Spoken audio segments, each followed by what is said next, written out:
Welcome. In this video I wanted to discuss 5 mistakes that you could be making, the chances are really high that you might be making these, and you should be actually avoiding when you're applying to any kind of German university. And I know that this is pretty much the last year of most of the students who are in their bachelors, and with the last year things get a lot panicky. So you are seeing some people applying for GATE, you're seeing some people applying for engineering services, administrative services, you see other people who are running to US, UK, Canada, Australia and so on. Then you see people who are trying to find jobs in the private sector, and in the middle of all of this, maybe you're trying to apply to a German university and you could make some mistakes, and I'm here in this video to tell you to not to make these 5 particular mistakes which a lot of students actually do. So the first one is applying to one university, and I am like a living example of this. I made the huge mistake of applying to only one single university. I put all of my hopes and dreams into TUHH and I thought I will apply here. I have figured everything out, how to apply, what kind of grades you need. The best thing was they did not have any kind of restriction on grades, so that was great, and I was like, yeah, that's nice, because my bachelor's GPA is just 7.43, and yeah, that's right, with 70% you already are not so high in the selection procedure, because the applications that they're getting from all over the world, they are students with really high grades in their bachelors, and the grades in their bachelors is something which are considered the most. And this gets even more competitive when you're applying only for English taught programs. I saw that my grades were not so great, so I made the smarter decision. I was like, alright, I don't go to an English taught program, it's fine, I will go for a German taught one. So that I did. I started studying structural engineering, but it did not come without any problems. When I applied to the university, I applied to only one university, and from the exact same university I got a rejection. And when you think about that, it was crazy, it was really stressful, because well, you just have one university to whom you applied, and this is kind of, yeah, it's not the ideal situation. So I would not ever suggest anybody to apply to one university, and this is also what I tell my enrolled students in the online course, complete course for studying in Germany, that when you're applying for German universities, at least apply for 10 to 15 different universities, and there they have the profiles of the previous year students. That means they can just check for themselves that if I have this kind of profile, what kind of universities I can get an admit in. So that is just something that I really suggest everybody to be very careful about, that do not apply to one single university. If you get rejection from there, your 6 months might get wasted. If the Widerspruch or the reconsideration letter doesn't work out, in my case it did, so I got lucky, but in many cases people also get unlucky and their reconsideration letter doesn't work out, then their 6 months is wasted. So be very careful, do not apply to only one single university. Now the second point is, do not rely on education consultants, and the main reason for that is most of the times they have their own interests in their minds. I understand how it could look very lucrative, that hey, there is a consultant who is going to fill out your application forms, who is going to write your SOPs, your LORs, your CV, everything, and you don't touch anything, and afterwards you will be just getting an admit. And this is the reason I never do any of these things. I always tell my students to, here are the examples. Here I have explained in a video lesson very accurately how you write a really good SOP, and then afterwards I can review them. That's something that I would do, but I would never write somebody's CV, I would never write somebody's SOP, LOR or something like that, because first of all, you wouldn't be putting the exact same kind of effort in somebody else's CV or SOP or something as you would be in your own. This is why students should seek guidance, and they should write their own SOP, their own LOR, own all of these things, and then apply to the universities. And also keep a very strong check, if you have got an education consultant now, that what kind of universities he or she is applying to.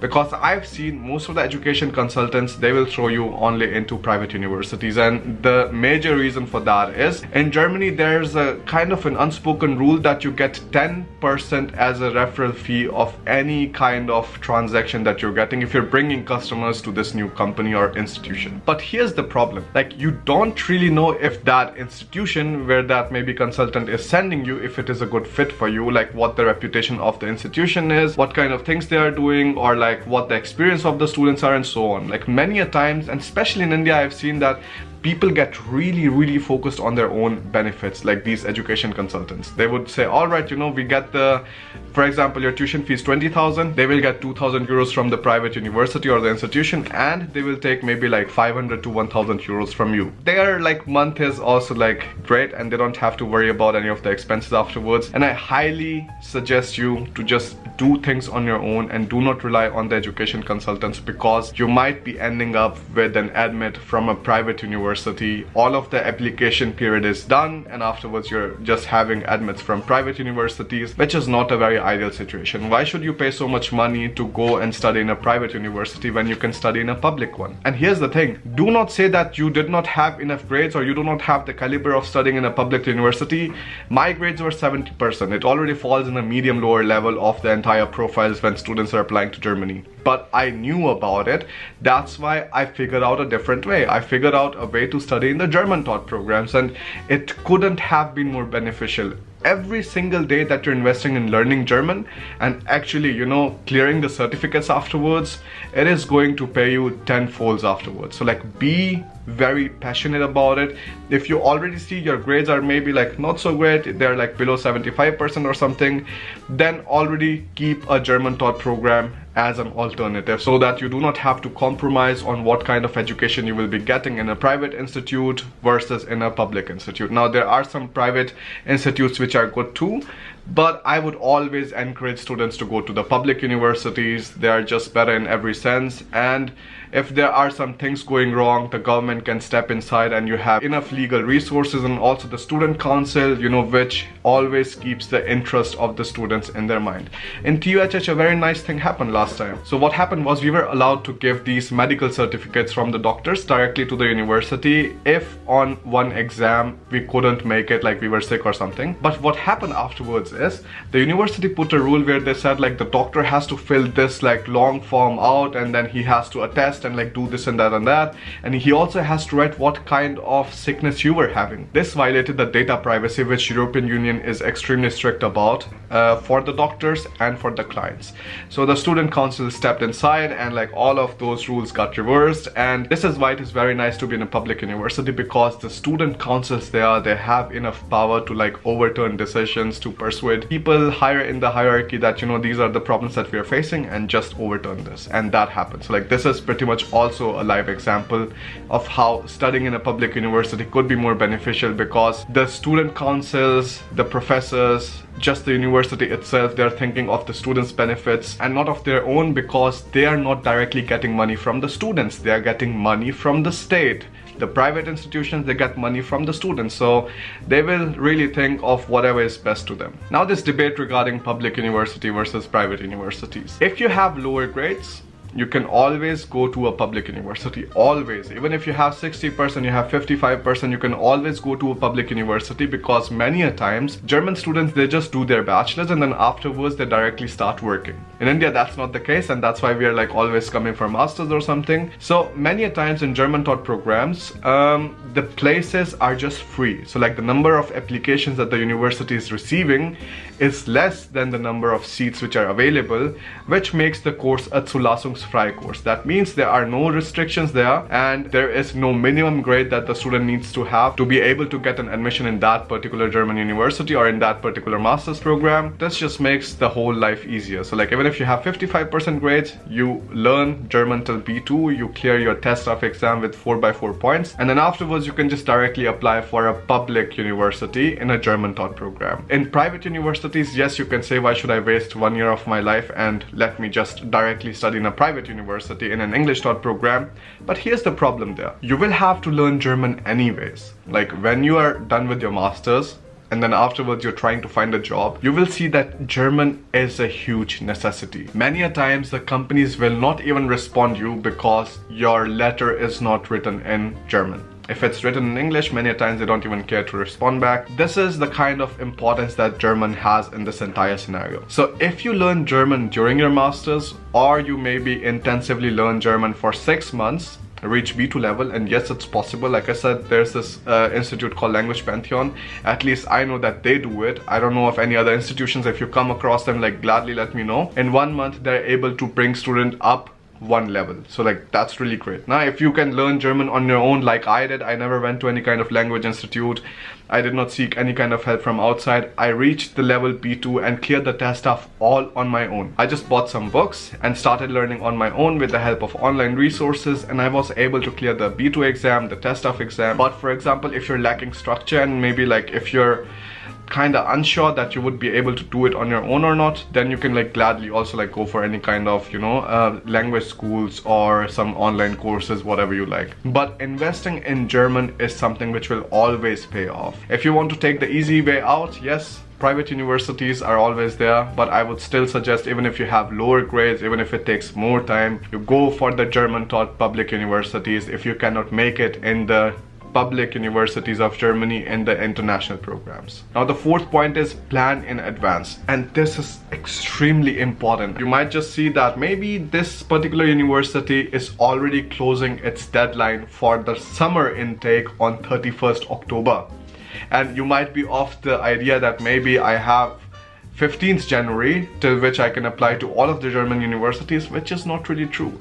Maybe you figure out one particular kind of university needs some very fancy document, then to get that document it will take you more time. Maybe you understand that, hey, maybe my bachelor grades aren't going to be that great, so what should I do? Well, I should start learning German. And if that happens, then you already are preparing in advance. You are trying to see what kind of like different options you have, and you're making the best decision for yourself. This is also pretty much the only reason like my online course has lifetime access, because even if you're in your first year of your bachelor's and you want to like start preparing already for German universities, just watch all of the video lessons, all of the content over and over again, and you can see guidance till the time your master's is done. This is something that only I offer because I love my students and any of the customers who are taking my online course to just help them guide through this entire process.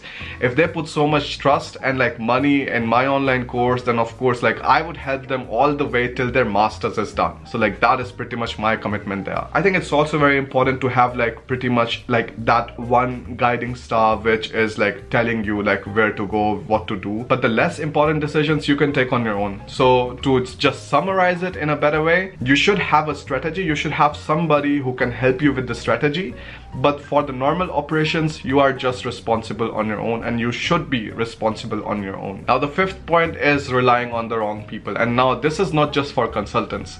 What happens is most of the times we tend to find our seniors in some particular university in Germany, and then afterwards we ask them, hey, how is the course, like sab badhiya chal raha hai, matlab course samajh aata hai nahi aata? And because you ask them this, and maybe they're frustrated, and maybe, well, their course isn't running that well, their whole studies isn't running that well, many a times you would come up with an answer that, hey, you know, the studies is not so good and I wouldn't suggest it, like rather go for some other university, it is really hard, the professors are like this, the professors are like that. Private universities, I cannot take the guarantee. I can like even say like maybe yes, the students are facing difficulties and that is for real, but in public universities, because they have to maintain their accreditation, they have to maintain their status, they have to keep on receiving better funds from the university, the professors make sure that the students get the best guidance possible. In those kind of situations, also write to the professor, write to the tutor, I just write to everybody. And this is so crazy, like the number of times you underestimate the people who can help you out is just nuts. I got rejection from TUHH, then I just wrote to all of these different kind of professors, different kind of tutors, and I got so many like really good tips from them, and I worked on them, and I wrote my own reconsideration letter and sent it to the university, and it worked out. So in those kind of situations, just make sure that you have a better overview of the entire situation, because trust me, you are old enough to make your own decisions. And even though in India, like we always look up to our parents, or like, you know, whenever we are unsure, we are like looking back and we are like, what do I do?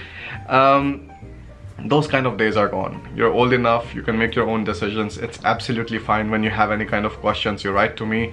And when emails don't work out, this is why I have appointments. So like you can book an appointment that way, like that kind of time slot is booked for you, right? And then you can talk with me and we can sit down, discuss any kind of struggles you're having. And if you're really interested in any kind of guidance and stuff, I have my online course. Yes, it looks like a huge investment, and it is an investment for most of the people, but if you think of its long-term effects, its long-term benefits, that you would be receiving guidance in every single step of your entire like application procedure, and even when you're doing your master's in Germany, till the time your master's is done. Then you see the value and the price, and you will already see that this is a bargain. So anyways, like take a look at my course. I'm really proud and happy about it, and I have 153 students enrolled till now, but we still managed to have a live session with just 8 to 10 people every 2 weeks.